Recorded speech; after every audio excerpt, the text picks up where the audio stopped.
사도행전 2장에 봅니다.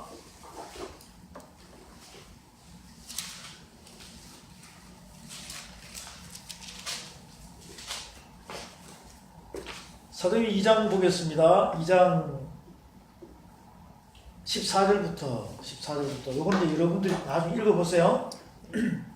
14절부터 47절까지인데 47절까지인데 거기서 보면 32절쯤에 보면 32절 사도행전 2장 14절부터는 십자가 사건에 대한 설명을 베드로가 하고 있어요. 2장 14절부터 베드로가 11사도와 같이 서서 소리를 높여 가로되, 이제 12명 됐죠. 마태가 포함되었으니까 유대인들과 예루살렘에 사는 모든 사람들이 이 일로 너희로 알게 할 것이나 내 말을 기르기라 쭉 해가지고 십자가 사건을 설명하고 있어요. 다 십자가 사건. 23절에 봅니다. 그가 하나님의 정하신 뜻과 미리 아신 대로 되어 준바되었거늘 너희가 법 없는 자들의 손을 빌어 못 박아 죽였으나 하나님께서 사망의 고통을 풀어 살리셨으니 이는 그가 사망에서 매여 있을 수 없음입니다. 무덤에 계실 때 하나님 사역하시는 거예요. 무덤에 있을 때는 예수님이 사역하는 거 아니야. 하나님이 하셨다니까. 다윗 시절을 가리켜 그러되 등등등 해가지고 쭉 나와요. 32절 잘 보세요. 이 예수를 누가 살리셨다고? 하나님이 살리신지라 우리가 다 이 일에 증인이로다. 하나님이 그 오른손으로 예수를 높이심에 그가 약속하신 성령을 아버지께 받아서 너희 보고 듣고 듣는 이것을 부어 주셨느니라. 이렇게 하나님이 살리시고 성령을 보내셔가지고 받은 베드로가 우리가 다 12 사도들이 다 이 일에 뭐라? 증인이라고 이야기해요. 증인이라고. 그 우리도 똑같아야 돼요. 그러면 무슨 증인? 부활의 증인. 부활의 증인. 이제 증인 하니까 이렇게 방대하게 뭔가 멍하다가 이제 핵심을 잡았죠. 부활의 증인이에요. 부활의 증인. 이제 앞으로 부활절 오잖아요. 기념만 해야 돼. 증인이 돼야 돼. 그 증인이 되려면 후닥닥 증인이 되는 게 아니라 그렇게 서원했으면 이 말씀을 알아가다 보면 나도 모르게 자동으로 뭐가 되는 거예요? 자동으로 증인이 된다니. 아니 지금 오늘 접한다고 해서 금방 후닥닥 증인이 될 수 있냐고요? 한 바퀴 삥 돌아버리면 증인돼요? 그게 아니라 아 그렇구나. 정인이라는 정인 이 영화 제목처럼 느껴지지만 그렇게 멍하게 말할 수 없을 정도가 아니라 핵심을 찾았잖아. 부활의 증인. 부활의 증인. 그러면 부활의 증인이라는 말씀을 성경 말씀 안에 계속 여기서 있으니까 이 말씀을 자꾸 깨달아 가다 보면 나도 모르게 부활의 증인 역할을 할 수 있는 자리까지 올라간다는 것입니다. 하나님께서 여러분을 선물로 딱 제일 뽑아가지고 택했잖아요. 그럼 쓰임을 받아야지. 쓰임을 받아야지. 사도행전 2장에서 그 다음 또 3장도 보면 3장 차례대로 우리가 이 사도행전을 읽을 때 그냥 읽는 것이 아니라 부활의 증인을 말씀을 알고 읽다 보면 부활의 증인은 어떻게 하는 것이라는 것을 행함으로 옮길 수 있게끔 사용 설명서처럼 참고서처럼 다 기록이 되어 있어요. 어려운 게 아니라는 것이죠. 부활의 증인을 하는 게. 사도행전 3장에 봅니다.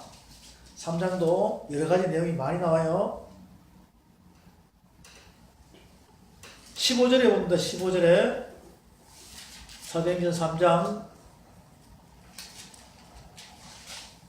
3장 전체를 다 보는 상태에서 15절에 보면 생명의 주를 죽였도다. 생명의 주를 죽였도다. 유대인들과 백성들, 바리새인, 서기관 다 죽였죠. 대제사장들이 예수님을 죽였어요. 생명의 주를 죽였도다. 그러나 하나님이 죽은 자 가운데 살리셨으니 우리가 이 일의 증인이다. 그 이름을 믿음으로 그 이름이 너희 보고 아는 이 사람을 성하게 하였나니 예수로 말미암아 난 믿음이 너희 모든 사람 앞에서 이같이 완전히 낫게 하신다. 형제들아 너희가 알지 못하였을 그래 너희 하나님도 그래 할 줄 아노라. 이렇게 증인 계속 정의에 대한 말씀들을 하고 있다는 것이죠. 사도행전 2장에서도 또 사도행전 3장에서도 사도행전 2장에서도 사도행전 3장에서도 계속 하고 있습니다. 그 다음에 사도행전 4장 봅니다. 4장. 사도행전 4장.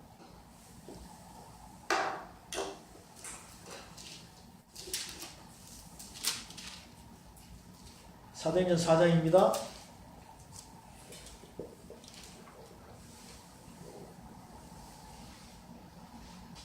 사도행전 4장도 1절부터 사도들이 백성에게 말할 때 제사장들과 성전 맡은 자와 사도개인들이 이르러 백성을 가르치심과 예수를 들어 죽은 자 가운데서 부활하는 도 전함을 뭐하며 싫어한다는 거예요. 사도개인들이. 부활의 도 전하는 걸 싫어한다는 것이죠. 자, 이렇게 계속 십자가 사건에 대한 걸 설명하는데 13절에 보면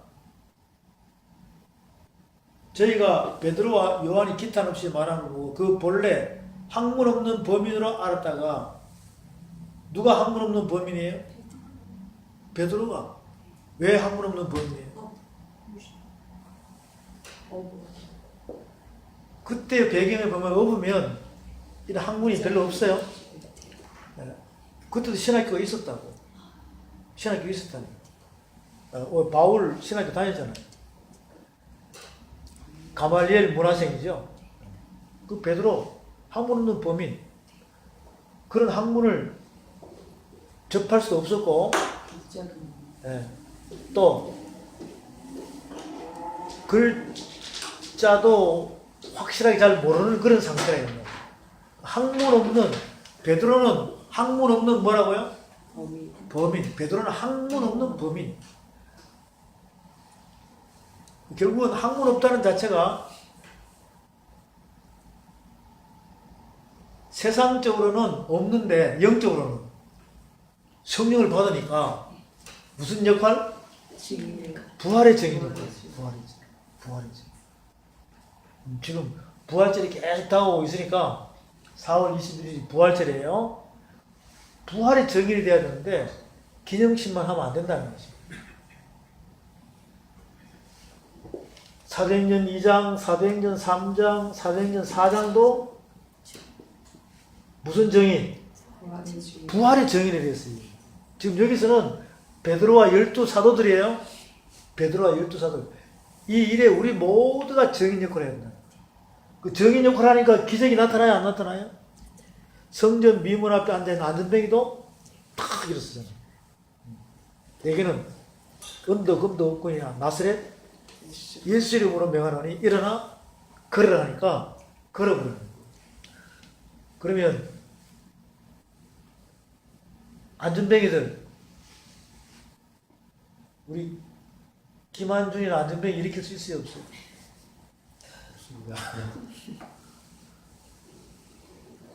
나는 일으킬 수 있을까 없을까?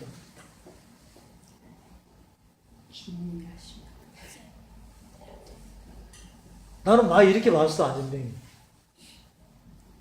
그러면 처음 듣는 사람은 무슨 씨나라 까먹는 소리 하냐 이렇게 생각하는 거예요. 자, 예수님이 내게는 은도 금도 없거니와 나사렛 예수 이름으로 명하니 걸으라니까 말씀이 들어가니까 걸었어 안 걸었어요? 걸었다는 자체가 이렇게 휠체어 타고 다니는 그런 분들이 벌떡 일어나 걷는 이걸 이야기하는 거 아니에요. 육체적으로. 여러분들이 하나님의 말씀이 믿으면 들으면서 하고 들으면 그 말씀이 내 안에 마음에 믿어 보여주고 이렇게 깨달아졌을 때 귀머거리 소경 벙어리 해방되면 벌떡 일어나서 안진뱅에서 일어난다 이 말이에요. 그래 살아는 있으나 죽은 자 같은 사람이 얼마나 많냐고요. 이 믿음 생활하면서 살아는 있으나 죽은 자 같은 사람이 많다니까. 그럼 그들은 귀머거리 소경 벙어리 안진뱅이 맞아 안 맞아요? 맞죠? 그래서 이 말씀이 들어가면 마음판이 탁 깨달아지면 귀머거리에서 해방. 이거 보고도 못 깨달으면 소경이고 들어도 못 들으면 뭐예요? 귀머거리라니까. 세상 거는 다 보고 다 듣잖아요. 그렇죠? 육신적인 귀머거리 소경 이런 안전뱅이 그 사람들을 여러분이 딱 보고 그렇게 생각하지 말라니까. 한 줄이도 나중에 할 수 있어요. 이 말씀이 들어가서 살아있으면. 그럼 말씀을 못 깨닫는 자에게 뭐 하는 거예요? 딱 전달해주면 이제 들으니까 깨달아 안 깨달아요? 그래서 귀머거리 소경 벙어리 해방된다. 예수님 에바다도 우리가 다 되는 거예요. 에바다. 네. 그 설명을 지금 부활의 증인으로서 하고 있는 거예요. 하고 있는 거라니까. 예수님이 하신 걸 그대로 12제자들이 하고 있습니다. 사도들이. 그러면 바울도 할까 안 할까요? 사울은 히브리식 이름이고 바울은 헬라식 이름이라는 거예요. 결국은 이제 그렇게 나오지만 육에서 영으로 회복됐잖아요. 사울일 때는 육적인 하나님의 사람이었고 바울일 때는 참빛을 성령을 받아가지고 회심했잖아요. 회심.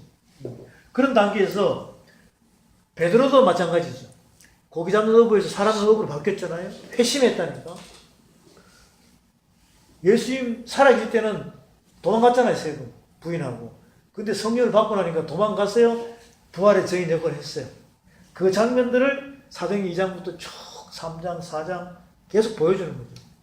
그래서 오늘 사도행전 2장 베드로 외에 사도들 그리고 바울 13권에 나오는 바울이 이야기하는 정인의 역할이 있죠. 그렇게 해가지고 어디까지 가야 돼요? 계시록 11장까지. 이게 여기에 다 기록이 되어 있다고. 얼마나 이 부활의 정인에 대한 말씀이 중요하면 수도 없이 기록을 해놨는데 아직도 부활절날 되면 기념식만 하냐고. 계란 까먹고. 그 계란이 뭔지도 모르고. 계란이 뭐냐면 창세기 10장에 나와. 창세기 10장에. 니무롯 있죠? 창세기 10장에. 니무롯에서부터 시작해가지고 거기에 나오는 여신상들 있죠? 여신상. 그 다산에 이 신들을 섬기는 그 역할 속에서 나오는 게 계란이네. 계란. 그 알이란 말이야. 알 속에서 탁 나오는 거. 이것을 갖다가 저기서부터 계속 설명을 하는데도 아직도 못 깨달고 있어. 아직도 못 깨달고 있으니까 부활절날 되면 기념식만 한다니까. 우리는 부활의 증인이 돼야 돼. 증인. 증인이 되려면 말씀을 알아야 증인이 되지. 그래서 오늘 쫙 설명했습니다. 사도행전 5장 볼까요? 사도행전 5장에 봅니다. 여러분들이 알아듣기 쉽게끔 내가 설명을 하고 있잖아요. 다 적어가면서. 없는 걸 이야기해요? 있는 걸 이야기해요? 사도행전 5장에 볼게요. 사도행전 5장에 보면 5장 12절부터 똑같이 베드로와 사도들이 말씀을 전하는데 쭉 보면 사도행전 5장 봅니다. 5장 12절부터 자 나머지는 여러분 읽어보시고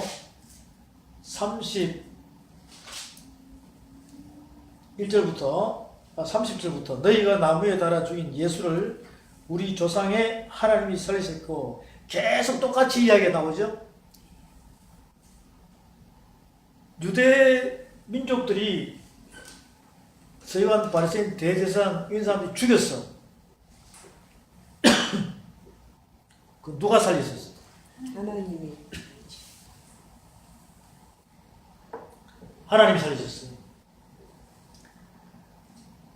너희가 나무에 달아 죽인 예수를 우리 조상의 하나님이 살리셨고 이스라엘로 회개케 하사 죄 사함을 얻게 하시려고 그를 오른손으로 높이사 임금과 구주를 삼으셨느니라.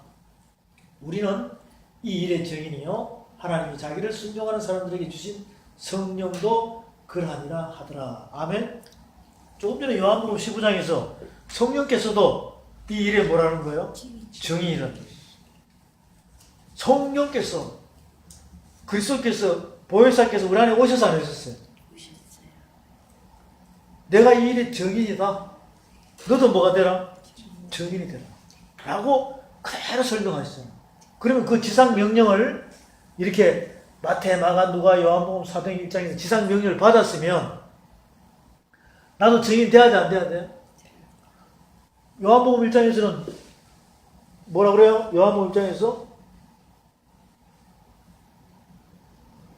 여기 요한복음 1장에서 요한복음 1장에서 그죠? 요한복음 1장에서 온 유대와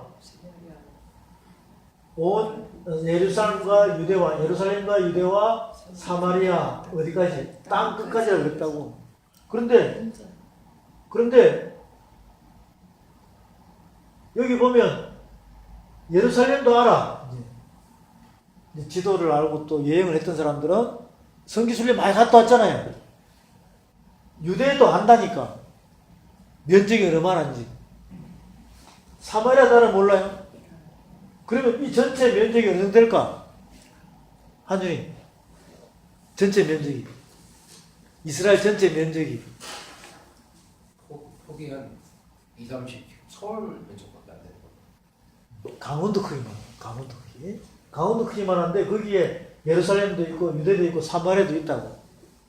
그런데 그러면 예루살렘 알죠? 예수님 지상 명령. 예루살렘과 온 유대와 어디까지? 사마리아. 이거 강원도 크기만 하다니까. 그러면 여기는 다 아는데 땅 끝은 어디냐고. 땅 끝은. 김한준 땅 끝 어디예요? 대한민국. 이스라엘에서 대한민국? 땅 끝 마을 저기? 그러니까 이런 부분들이 젊은이들한테도 아직 체감이 안 되는 거예요. 지금 전 지구촌에 이 성경이 다 펴져서 안 펴졌어. 인터넷 다 펴졌잖아. 그 땅끝 마을이 어딘지를 지리적으로 지리학자들이 청량해도 감을 못 잡아 지금. 땅끝이 어디냐 말이야. 가깝고도 먼 거거든요. 바로 여러분의 마음판이 땅끝입니다. 지금도 마음으로 받아들이지 않는 진리를 받아들이지 않는 자들이 얼마나 많아요. 안 믿는 사람이고 또 믿어도 이 말씀을 잘 모르면 구원을 받았다 하지만 이 마음판에 말씀이 새겨져서 안 새겨졌어. 진리가. 여기를 땅끝이라는 거예요. 이것이 빨리 여러분들이 이 개간이 돼야 돼요. 개간이 돼가지고 길가밭이 돼야 돼, 돌밭이 돼야 돼, 가시밭이 돼야 돼, 좋은 밭이 돼야 돼.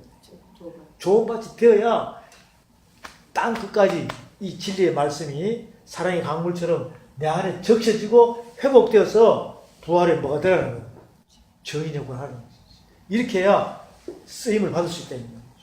우리가 정인 역할을 선교 활동하더라도 말씀이 없으면 할 수 있어요, 없어요? 말씀이 없으면 손과 이 육체가 피곤해요. 왜? 사람들 다 걷어야 되니까. 물질도 들어가야 되고. 그런데 말씀이 있으면 여러분들이 말씀으로 그 마음판을 개간해서 생명을 살리지 않습니까? 그 부활의 증인이 되라는 것이죠. 또 사도행전 봅니다. 사도행전 차례대로 볼게요. 차례대로. 7장에 볼게요. 7장. 사도행전 7장. 7장은 누가 나와요? 스데반 집사가 나오죠. 7장. 그렇지 않나요? 스데반 집사가 7장. 스데반 집사께서 말씀을 선포할 때 부활의 정의를 선포합니까? 안 합니까? 선포하죠? 네. 선포하잖아요. 이거는 그동안 많은 이 말씀들을 다 보았으니까. 네, 사도행전 7장 쭉 넘어갑니다. 7장은 넘어갑니다. 7장.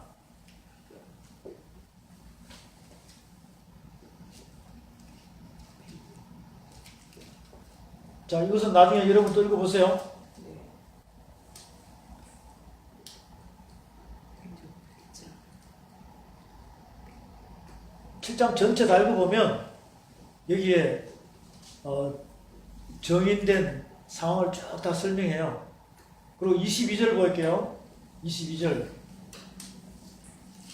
7장 22절. 모세가 애굽 사람의 학수를 다 배워 그 말과 행사가 능하더라.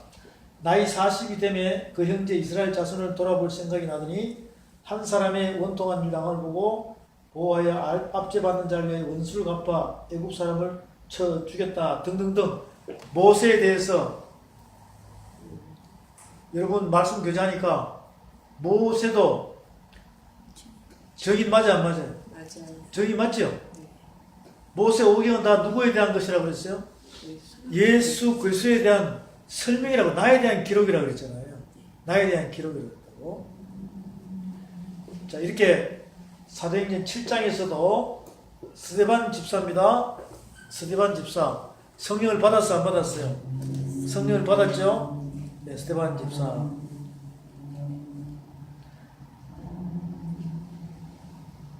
사도행전 9장에 봅니다. 9장. 사도행전 9장에 보세요.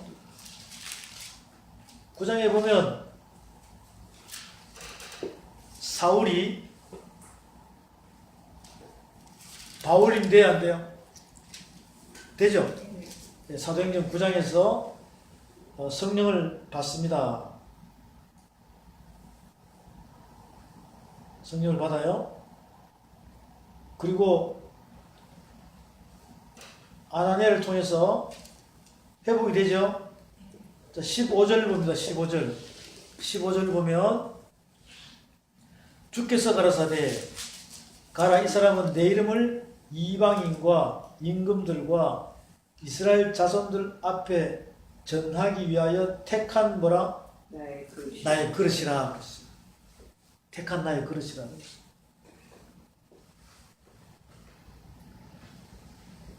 여러분도 하나님의 택한 그릇 맞지 않나요? 확실합니까? 자, 여기다 또 적을게요. 사도행전 7장에도 스데반 집사예요. 7장 무슨 집사? 스데반 집사. 또 사도행전 9장은 누구예요? 사울이 뭐가 됐어요? 바울이 됐다. 사울이 바울이 된 거죠.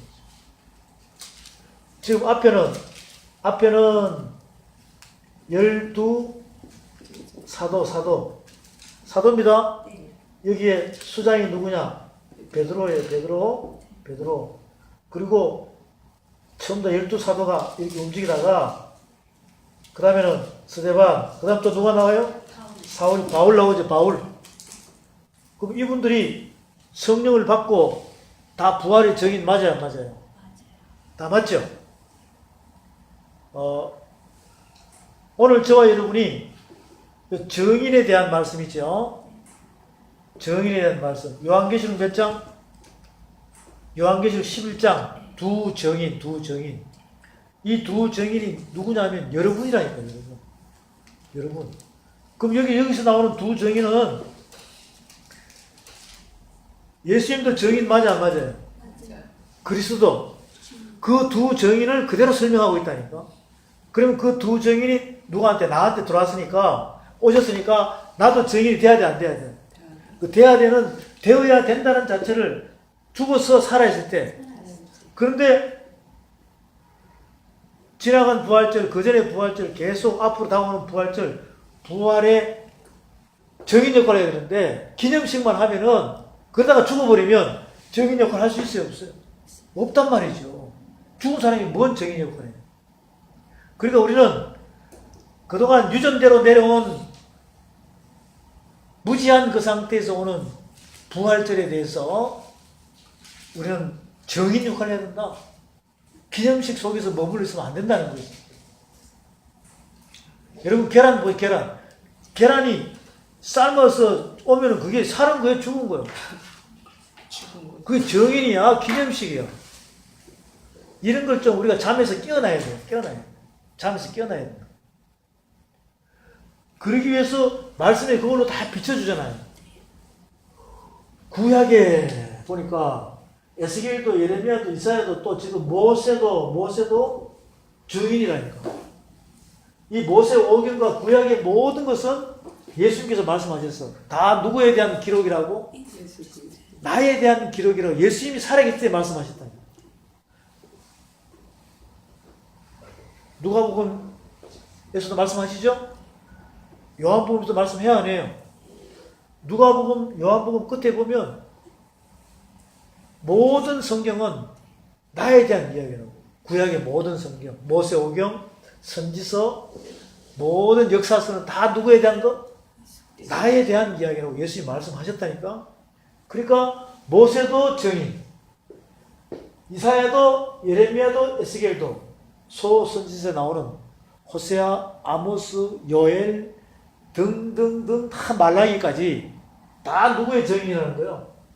예수님의 부활의 증인이라는 것이지. 아예 구약에는 부활이 없잖아요. 자세히 보면 다 있어요. 부활이. 누구에 대한 기록입니다. 예수 그리스도에 대한 설명을 다 하고 있잖아요. 여러분이 못 찾아서 그렇지. 그러니까 보십시다. 창세기부터 66권이 다 누구에 대한 증인? 예수께서 부활에 대한 증인이라니까. 응? 창세기부터 66권 전체가 나오는 인물마다 다 부활의 증인이에요. 부활의 증인이니까. 이렇게 부활의 증인이라고 온 성경 두루마리 책 안에 도배를 해놨는데 부활절날 증인 역할을 해야 돼요? 기념식만 해야 돼요? 내가 지금 반복 입이 마르고 닳도록 증인 역할을 해야 됩니까? 그냥 기념식만 해야 됩니까? 증인 역할을 해야 돼요. 그리고 또 사도행 2장부터 베드로를 통해서 12사도를 통해서 스데반 집사를 통해서 바울님을 통해서 계속 뭐가 되라고? 부활의 증인 되라고 그러잖아요. 또 사도 요한을 통해서도 요한계시록 11장에서 부활의 증인 되라고 그러잖아요. 그리고 또 하나님의 증인 예수님이 오셔서 십자가 사건에서 내가 가면 보혜사 성령 보낸다. 그 성령이 오셔가지고 우리한테 오셔가지고 내가 이 일에 뭐라는 거예요? 십자가 사건 부활 성천한 그 일의 증인이라는 거예요. 왜? 너가 그때 태어나지도 않고 그때 십자가 사건도 있지도 않았지만 너 죄 때문에 그랬단다. 무슨 죄? 금강석 철필로 유기 신비에 새겨놓은 그 죄. 이 금강석 철필은 쇠도 잘라내고 다이아몬드도 자르는 강력한 이걸 갖다가 마음판에 새겨버리면 절대로 지워지지 않아요. 근데 하나님께서는 우리에게 두루마리를 먹으라고 그러잖아요. 에스겔에게. 먹으면 너 이마에 얼굴을 갖다가 금강석으로 깔아주겠다는 거예요. 그러면 이 마음판에 여러분이 죄악이 있는 자들과 만날 때 금강석을 이마로 만들어주면 금강석 철필로 그리는 여러분의 마음판, 죄인의 마음판을 갖다가 여러분이 확 지우개로 지워버리면 금강석이 얼굴 철판 자체가 금강석이 지우개라고 생각하세요. 그럼 죄 많은 중생들한테 가서 말씀 전하면서 지워버리면 그 죄가 떠나갈까 안 떠나갈까? 그래서 안진뱅이, 소경, 벙어리, 김벙어리 다 회복시키는 거예요.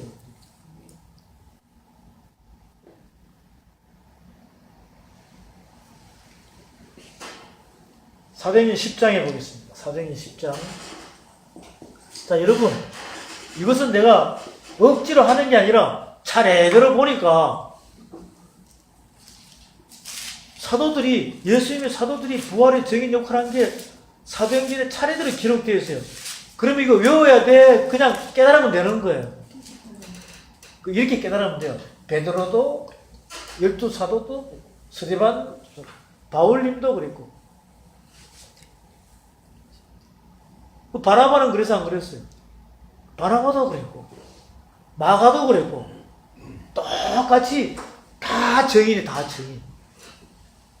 이렇게 다 정인으로 수고하셨는데, 마르고 닳도록 반복해서 우리한테 메시지를 전달해 주는데, 부활의 정인이 돼야 되겠습니까? 그냥 기념식만 해야 되겠습니까? 부활의 정인이 돼야 돼요. 사도행전 10장에 봅니다. 사도행전 10장에 보면, 사도행전 10장 34절부터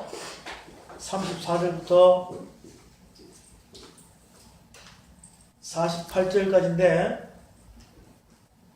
34절부터 보겠습니다. 사도행전 10장에 보면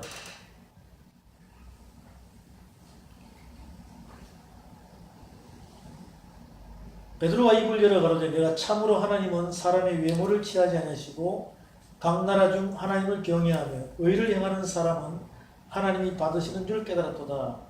만유의 주 되신 예수 그리스도로 말미암아 화평의 복음을 전하사 이스라엘 자손들에게 보내신 말씀 곧 요한이요 세례를 반포한 후에 갈릴리에서 시작되어 온 유대에 두루 전파된 그것을 너희가 알거니와 하나님이 나사렛 예수에게 성령과 능력을 기름 붓듯 하셨으며 저가 두루 다니시며 착한 일을 행하시고 마귀에게 눌린 모든 자를 고치셨으니 이는 하나님이 함께 하셨습니다. 우리는 유대인의 땅과 예루살렘에서 그의 행하신 모든 일에 뭐라 그래요? 증인이라. 그를 저희가 나무에 달아 죽였으나 하나님이 사흘 만에 다시 살리사 나타내시되 모든 백성에게 하신 것이 아니요 오직 미리 택하신 정인 곧 죽은 자 가운데서 일어나신 후 모시고 음식을 먹은 우리에게 하신 것 같으니라. 우리를 명하사 백성에게 전도하되 하나님이 산자와 죽은 자의 재판장으로 정하신 자가 곧 이 사람인 것을 증거하게 하셨고 저에 대해 모든 선지자도 증거하되 저를 믿는 사람들이 다 그 이름을 힘입어 죄사함을 받는다 하였느니라. 베드로가 이 말할 때에 성령이 말씀 듣는 모든 사람에게 내려오시니 베드로와 함께 온 할례받는 신자들이 이방인들에게도 성령 부어주심을 인하여 놀라니라. 사도행전 10장 말씀이에요. 사도행전 10장 말씀에서 선포하죠. 뭐라 그래요? 이렇게 중요하게 말씀하십니다. 43절에 보면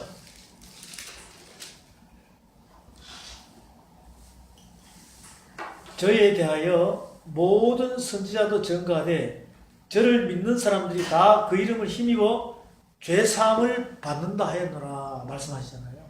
죄사함 받는다 그러잖아요.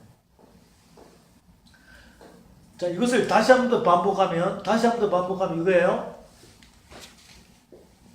조금 전에 여러분이 부활의 적인 역할을 하려면 먼저 내 안에 있는 이 죄가 예수 믿고 구원을 받아서 다 사해졌죠.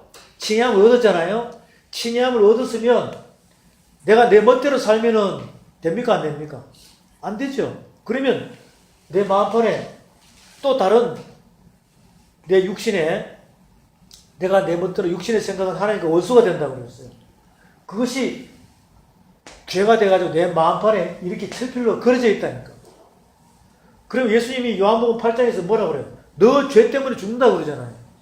아무리 믿고 구원을 받았다고 믿어지면 잘 살면 되는데 잘 못 살면 이런 상황이 온다는 거예요. 그럼 정인 역할을 못 한다는 것이지.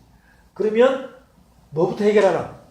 이거부터 해결하라. 말씀이 들어가면 다 해결되게 되어 있어요. 그러고 난 뒤에는 정인 역할을 하라는 거예요. 지금 그 설명을 계속해서 하고 있다는 것이죠. 사도행전 10장입니다.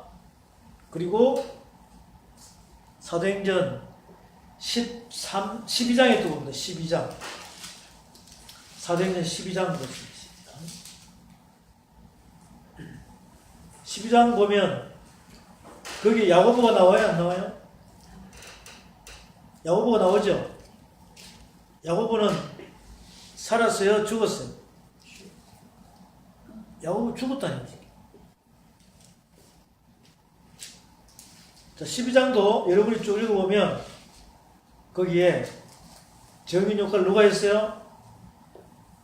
야고보가 있잖아요, 야고보. 사도행전 몇 장이요? 12장에 야고보입니다. 여기다 또 적읍시다. 사도행전 12장에 누가 했어요? 야고보가 순교했다니까. 야고보. 최초의 순교자예요. 성경에서 최초의 순교자예요. 또 스데반 집사도 돌로 쳐서 죽였죠. 이것도 최초의 순교자예요. 그 지도자와 이 집사님들이. 그 집사라는 자체가 장로 이런 다 이 설명 자체가 다 말씀을 가진 자를 설명합니다. 이 땅에 지금 교회, 집사, 장로 이런 사람 이야기하는 거 아니에요? 이 성경에 나오는 집사, 장로라고 기록된 것은 말씀을 가진 자를 설명한다. 이 말이에요. 말씀을 가진 자 설명하고 있습니다. 여기 계속 사람 이름을 써주는 것은 하나님께서는 택한 나의 그릇은 누구든 다 택해가지고 이렇게 부활의 증인이 만든다는 뜻이에요. 그럼 여기에 여러분 이름이 들어가면 여러분도 부활의 증인 돼야 돼, 안 돼야 돼요? 돼야 되겠죠? 그 부활의 증인이 되려면 첫째 사망이 뭐며 둘째 사망이 뭐며 첫째 부활이 뭐며 둘째 부활이 뭔지를 알아야 되는데 그냥 예수님이 십자가 사건 죽으시고 3일 있다가 부활하셔서 부활 후 40일 계시다가 하늘로 성천하시고 성령이 오셔서 이렇게 해서 끝내면 안 된다는 것이죠. 첫째 사망이 뭐며 둘째 사망이 뭐며 첫째 부활이 뭔지 둘째 부활이 무엇인지를 정확히 말씀을 알면은 여기서 여기까지가 첫째 부활은 이거구나. 둘째 부활은 이거구나. 첫째 사망은 이거구나. 둘째 사망은 이거구나라고 성경 전체가 펼쳐놓으면 그것이 거울이 돼가지고 여러분이 그 말씀 안으로 들어가서 여기 있으면 이 첫째 사망이네? 이거는 둘째 사망이네? 이거는 첫째 부활이네? 이 둘째 부활이네? 라고 내가 체험을 해봐요. 깨달아야 된다니까. 그러면 내 자신이 지금 내가 어디쯤에 속해 있구나. 어디쯤에 속해 있으면 안 된다 이 말이죠. 어디로 올라가야 돼? 첫째 부활로 올라가야 된다. 첫째 부활로. 내가 첫째 부활로 올라가 그 방법을 가르쳐 준다고 말씀. 그러면 그대로만 하면은 내가 첫째 부활에 이미 서 있는 그 확실함을 알게 된다는 거죠. 그 기초가 지금 여기서 정인 역할, 지상 명령, 그리고는 사순절 기간, 종료주일, 고난주간, 월, 화, 수, 목, 유월절, 무교절, 첫째 부활이죠. 그리고 오순절, 나팔절, 대속제절, 장막절, 불임절, 수전절 이것을 정확하게 알면서 월, 화, 수, 목요일 날 부활의 적인 역할을 하라고 우리에게 말씀을 강력하게 선포하는 거예요. 강력하게. 이때 예수님이 다 말씀을 전하고 난 다음에 겟세마네 동산에서 무릎 꿇고 기도합니까? 안 합니까? 제자들은 같이 기도해요. 자고 있어. 육신의 연약함을 이기지 못하니까. 그래서 예수님이 그대로 나보다 안 내비둬요. 그 겟세마네에서 기도할 때 피가 뭐가 되고 땀방울이 되도록 그 기도하는 모습 그 자체가 주님께서 기름을 짜는 거라니까. 그 겟세마네 동산에서 히브리 원어나 이렇게 헬라어로 쭉 보면은 기름 짜는 곳이 기름 짜는 곳. 기름 짜는 곳이.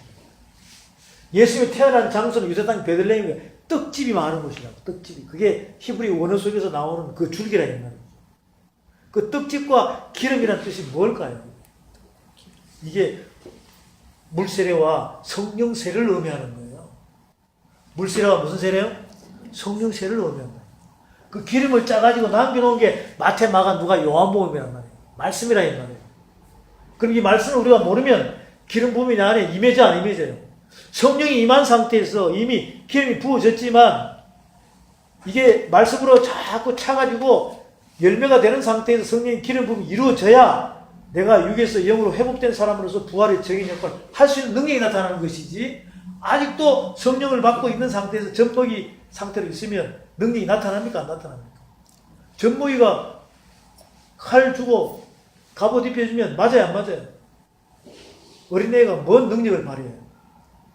진짜 전쟁을 하는 거예요? 전쟁 놀이 하는 거예요? 어린애는 전쟁 놀이 한다니까. 어른이 되어야 전쟁이 뭔지를 알죠. 영적 전쟁이 뭔지를 알죠. 그러다 보니까 많은 사람들이 영적 전쟁 치르고 왔다 그래요. 교회 가서, 기도원 가서. 근데 보면 전쟁 놀이하고 온 거예요. 기념만 해야 돼? 정인이 돼야 돼요? 똑같은 거예요. 전쟁 놀이 해야 됩니까? 전쟁을 해가지고 사단 마귀 귀신을 여호와 니시를 이겨버려야 돼요. 그럼 더 이상 전쟁할 필요 없잖아요. 이런 상태를 우리에게는 이 부활의 정인에 대한 말씀들을 계속 저와 여러분이 깨달아야 된다는 것이죠. 사도행전 13장 봤죠? 그 다음에 또 보겠습니다. 사도행전 22장에 보십시오. 22장. 사도행전 22장. 계속 바울께서, 자, 오늘은 사도행전까지만 볼게요. 바울께서 사도행전 22장에서 뭐라고 말씀하시느냐? 사도행전 22장입니다.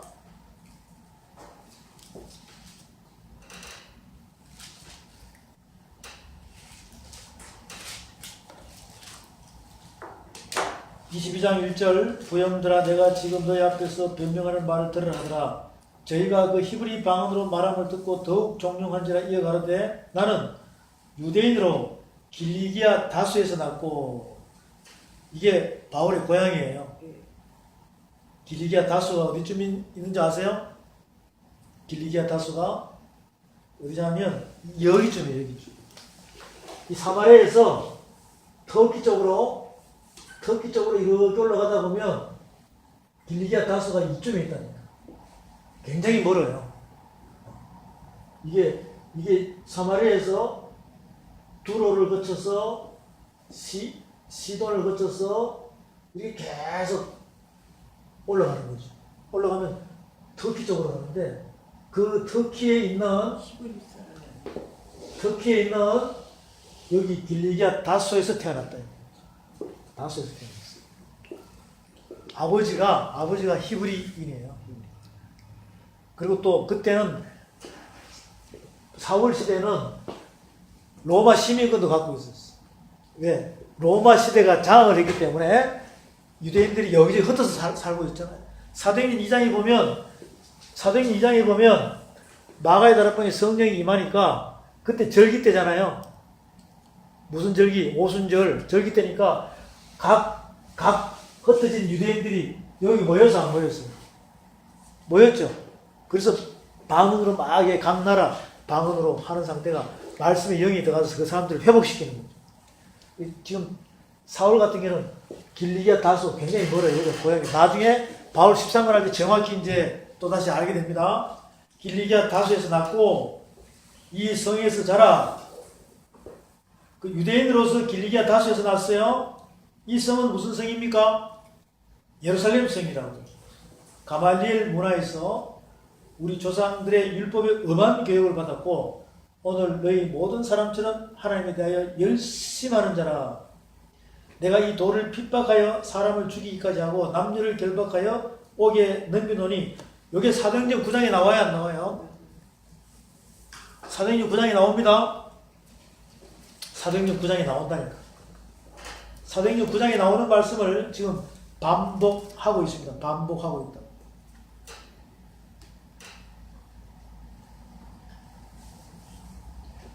그리고는 십자가 사건을 계속 그 사도행전 9장을 반복하고 있어요. 15절에 봅니다. 15절에 내가 그를 위하여 모든 사람 앞에서 너희 보고 들은 것에 뭐라는 거요? 증인이라. 자, 여기 조금 전에 사도행전 13장 했죠? 13장 했나요? 조금 전에 사도행전 12장하고 13장 했죠? 13장 했어, 안 했어요? 안 했어요.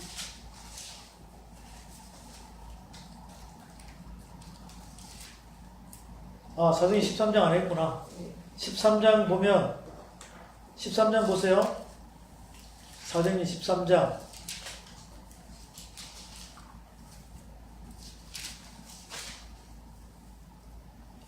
13장 26절부터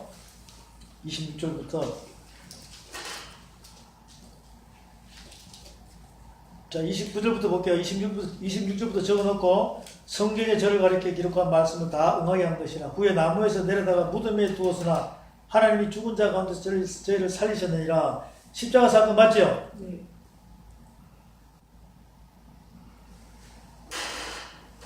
자, 그리고 갈릴리로부터 예루살렘에 함께 올라간 사람들에게 여러 날 보였으니 저희가 이제 백성 앞에서 그의 증인이라고 했어요.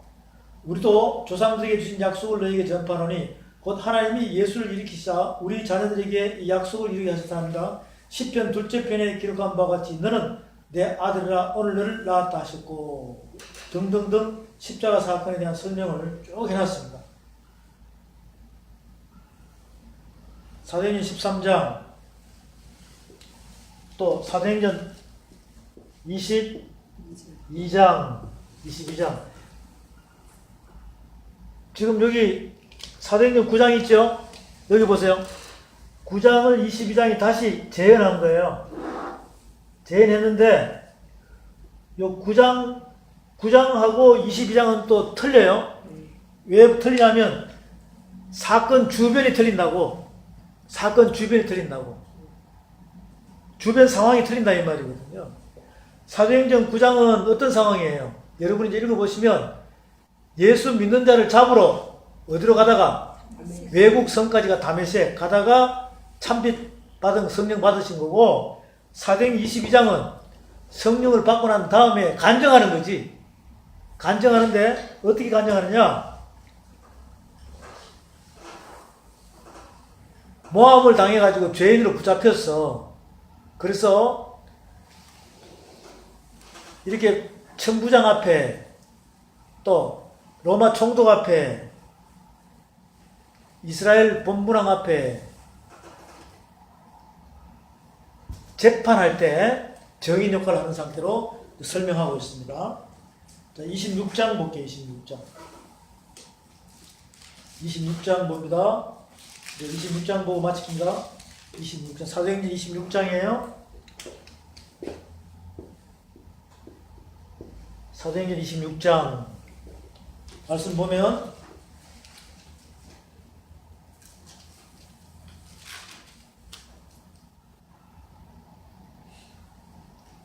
자 10절부터 볼게요. 26장 전체를 여러분 다 봐야 되는데